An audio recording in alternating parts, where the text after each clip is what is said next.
m'appelle Élodie, j'ai 31 ans. J'ai commencé ma reconversion l'année dernière en intégrant le cours Galien pour me remettre à niveau en biologie et, euh, et j'intègre cette année une école en psychomotricité sur Lyon.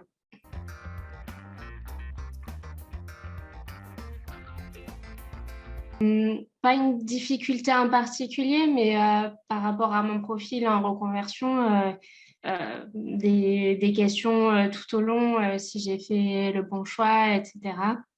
Après, grâce au cours Galien, j'ai pu faire des stages d'observation, ce qui m'a vraiment permis de voir concrètement le métier de psychomotricien et du coup de vraiment faire un choix définitif sur mon projet.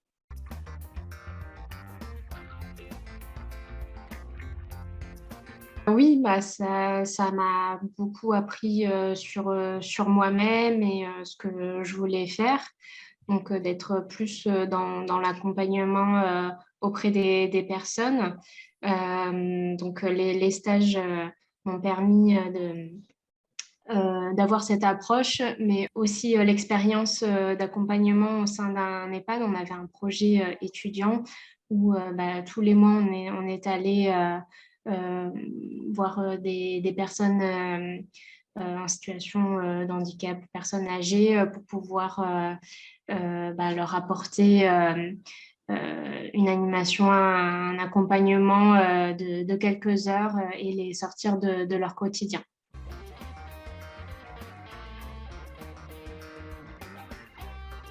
Pour moi, c'était nécessaire de faire la prépa, bah, déjà pour pouvoir présenter les concours parce que bah, ça fait une dizaine d'années que j'ai passé mon bac, donc il fallait que je me remette à niveau, surtout en biologie. Et puis vraiment, voilà, dans ce parcours de reconversion, de se donner toute cette année-là pour bah, voir les matières et puis se donner aussi la possibilité de faire des stages d'observation pour pouvoir bah, confirmer le choix.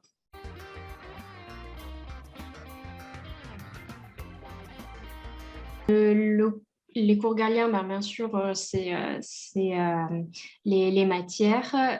C'est surtout l'accompagnement, et ça, je l'ai vu, je l'ai ressenti dès le départ. Il y a vraiment un suivi des professeurs. C'est pas seulement des cours en présentiel, c'est aussi un suivi avec des rendez-vous si besoin.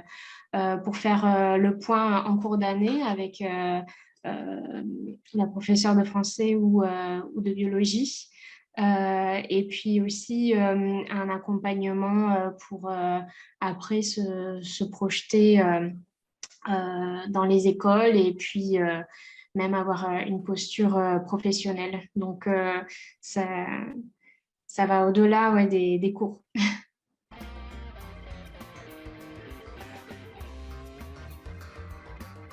Bah, je dirais bienveillance, expertise et puis accompagnement.